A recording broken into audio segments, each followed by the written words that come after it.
Hola, ¿qué tal?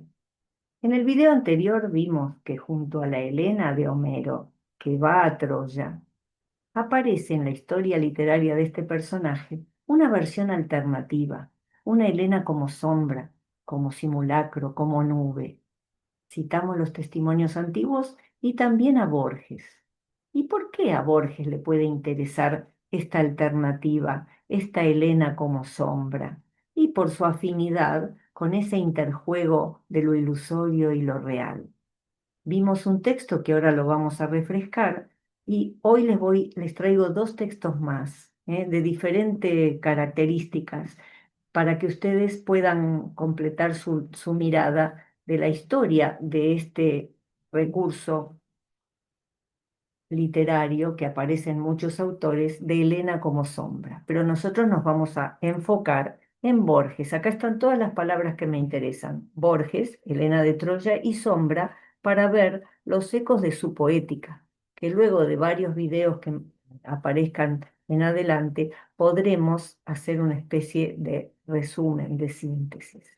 Bueno, nuestro primer texto, Los Cuatro Ciclos, ustedes recuerdan, fue el texto que vimos la última vez, ya de su madurez, ¿eh? No tenemos que seguir la línea histórica, sino empezamos por allí, porque es tan breve, tan sintético y nos explica un poco de la historia de este recurso. Fíjense, él habla de cuatro ciclos o cuatro historias, cuatro arquetipos modélicos de ciclos históricos. El primero es la guerra, el más antiguo, dice él. Eh, Ejemplifica con la guerra de Troya, por supuesto, pero lo interesante es que después de definirla a la guerra en los primeros renglones, nos dice, los siglos fueron agregando elementos de magia. A propósito, revean el video anterior para refrescar todo. Yo les voy a ir subrayando y resaltando aquellas cosas importantes. Todo lo que está en azul se refiere a Helena y las palabras en rosa, en magenta, indican justamente eso que le puede interesar a Borges, esa particularidad. Dice, esos siglos, acá ya nos introducen la historia literaria de Helena, dice, fueron agregando elementos de magia, ¿se acuerdan? La magia también le gusta a Borges. Se dijo que Helena de Troya, por la cual los ejércitos murieron, era una hermosa nube, una sombra. O sea, la paradoja nos plantea Borges. Además, eso, por la cual es imposible pensar cómo puede ser que una nube, una sombra, aún siendo hermosa, haya desencadenado tremenda guerra. Eso nos dice Borges en su comentario. Vamos a ver nuestro texto de hoy. Discusión, perdón. Discusión. Discusión es un libro de ensayo, su primer libro, fíjense, del año 32. Él en el prólogo habla de sí mismo y nos dice que su vida no tuvo mucho de vida y de muerte. Por eso él ahora pide perdón y nos va a mostrar en sus textos toda la laboriosidad, todo el esfuerzo en estas minucias, dice. Y hace un despliegue de temas maravilloso. En este caso va a hablar de eh, un gnóstico, ¿no? Yo los invito a ustedes a buscar en sus bibliotecas o en internet todo lo que haya sobre el gnosticismo. Se trata de, él lo llama falso Basílides, no es que sea falso, existió, lo que pasa que fue un hereje para la religión cristiana, ¿no? Para el cristianismo. Por lo tanto, ustedes saben cómo él juega con las palabras y los llama falso para la iglesia, por supuesto. Aquí yo les subrayé algunas palabras porque es bastante largo el ensayo, pero lo interesante es que él hace una vindicación, él reivindica algunos detalles, algunos juegos filosóficos del gnosticismo. Recuerden que para lo que nos interesa a nosotros, ellos hacían una diferencia tajante entre el cuerpo y el alma, ¿no? Esa naturaleza bipartita. Lo heredan de los pitagóricos, los gnósticos. Bueno, en los primeros años de la era cristiana se mezclaba bastante y por eso los padres de la iglesia consideran que este es un hereje. Fíjense que menciona, antes de hablar de Helena, menciona al Redentor, lo tengo subrayado. O sea, el mismo Cristo no murió en la cruz realmente porque no podía presentarse con su cuerpo, era solo alma, era solo espíritu. Por eso, según Borges, debió asumir un cuerpo ilusorio.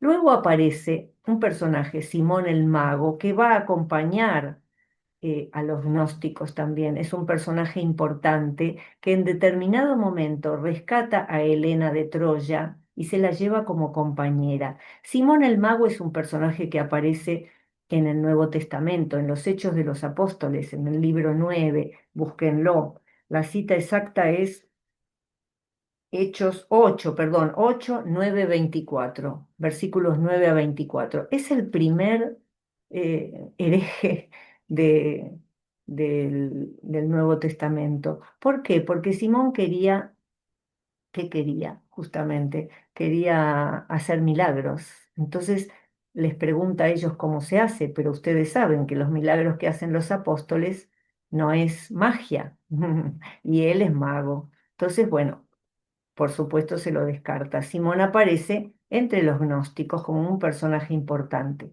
Aquí rescata a Helena de Troya, que también sufrió a lo largo de su vida, como dice aquí Borges, varias reencarnaciones, transmigraciones dolorosas. Recuerden ustedes que el gnosticismo, antes el pitagorismo y ahora el gnosticismo, se inspira en las ideas platónicas, en este caso en el neoplatonismo, que habla de emanaciones, desde lo uno, primordial, hasta los objetos sensibles, hasta la realidad de la Tierra. Bueno, Helena ha tenido que sufrir distintas transmigraciones porque ella inicialmente era la Sofía, era eh, el ícono de la sabiduría y de la belleza todo junto. Bueno, ese es el personaje de Helena a lo largo de la historia. Y entonces aquí el texto de Borges la llama hija primera de Dios. Fíjense aquí en el tercer renglón, hija primera de Dios. ¿Por qué? Porque fue anterior su aparición en el gnosticismo, anterior a la aparición del Redentor. Fue la hija primera, la Sofía, ¿no? En esas emanaciones, la que llega a tierra. Lo que nos interesa aquí es que, como continúa, dice, luego condenada por los ángeles a las transmigraciones dolorosas de un lupanar de marineros en Tiro. Allí la rescata Simón el Mago y a partir de allí son compañeros de ruta, que después van a aparecer en otras obras, en otros textos. Lo que nos interesa aquí para nosotros es no solamente la mención en el texto, sino la nota.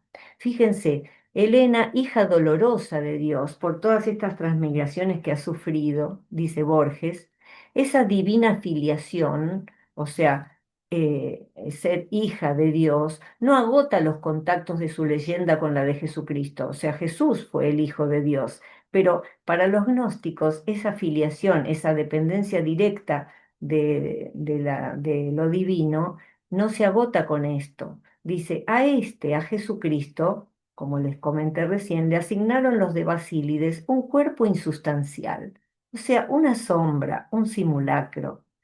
De la trágica reina se pretendió que sólo un eidolon o simulacro fue arrebatado a Troya. O sea, los gnósticos, herencia también de los pitagóricos, toman a esta versión alternativa que ya habíamos visto en el siglo VII con este Sícoro, de la isla de Sicilia, toman esta versión alternativa y la adoptan. Así que ella aquí sigue siendo justamente un eidolon, un ídolo o simulacro arrebatado a Troya. Y la oración final que les doy, un hermoso espectro nos redimió, Jesucristo, un espectro. Otro, que es Helena, hundió en batalla hacia Homero. Vale decir que en un texto eh, filosófico de ensayo, ahí nos habla de Helena como sombra a partir de los principios gnósticos. Aquí tenemos otro tipo de texto del año 65 en colaboración con María Esther Vázquez, ¿eh? Es un tratado de introducción a la literatura inglesa. Y aquí ya nos remontamos a la época de Shakespeare, ¿no es cierto? Fíjense que está hablando de, en realidad no aparece el nombre aquí, pero está hablando de Philip Marlowe, un contemporáneo de Borges. Nació en el mismo año, en 1564, pero él murió apenas a los 29 años, en 1593, y Shakespeare tuvo más suerte y vivió hasta 1616, como ustedes saben. Bueno, aquí, ¿qué pasa? ¿Por qué les traigo este texto? También es un texto, un ensayo, también es un texto de investigación, no es poesía, es prosa del año 65. Fíjense lo que nos cuenta. Primero se lo leo y después les comento. La trágica historia del doctor Fausto fue alabada por Goethe. El protagonista hace que Mefistófeles le traiga el fantasma de Helena. Extasiado exclama, ¿es este el rostro por el cual zarparon 1000 naves y que incendió las torres infinitas de Ilión? Oh, Helena, hazme inmortal con un beso. Este es Marlowe. Esta obra de teatro de Marlowe, porque también era como Shakespeare, era dramaturgo, esta obra de teatro, justamente, en donde el doctor Fausto es protagonista, nos muestra un antecedente del Fausto de Goethe. ¿M? Fíjense, aquí nos dice Borges, con una economía, fue alabada por Goethe. No nos cuenta nada de Goethe. Fíjense, Goethe siglo XIX. ¿Eh? Eh, los invito a releer o a leer el Fausto de Goethe, la segunda parte, donde aparece esta misma imagen de Helena como símbolo no solo de la belleza absoluta, sino también de la sabiduría, de la sofía. ¿Eh? Ese personaje, ustedes saben, el doctor Fausto, que se originó en Alemania en el siglo XVI, ese mito, es el típico investigador sabio que tiene un afán de conocimiento terrible e entonces invoca al diablo, en este caso Mefistófeles, para que le dé el deseo, le cumpla el deseo de sabiduría, de conocimiento y también de estar con Helena, de compartir con Helena. La diferencia entre esta, nos lo cuenta Borges más abajo, por eso los invito a leer este texto también. La diferencia es que el Fausto de Marlowe no se salva. Él sigue con ese afán del conocimiento, que fue un pecado muy importante, ya desde en el Dante también lo vemos. Mientras que el Fausto de Goethe, el personaje sí se salva, y puede terminar en el paraíso junto a su querida Margarita. Bueno, aquí lo interesante entonces es que, ¿cómo venimos aquí? Porque, vamos a decir, el mito fáustico se nutre de todos los elementos del gnosticismo. ¿M? Y entonces por eso aquí aparece, queda perfectamente afín y cómodo, la aparición del personaje de Helena como fantasma, como sombra.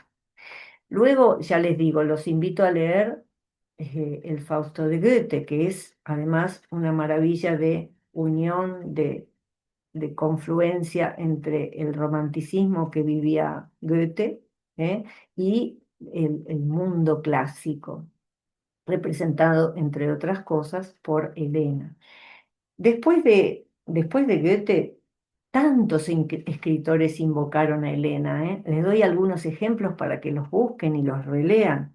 Eh, Paradigma de la mujer completa, ¿no? Goethe, Flaubert, Rossetti, Dante Gabriel Rossetti, Yeats, Poe, Tennyson, entre otros.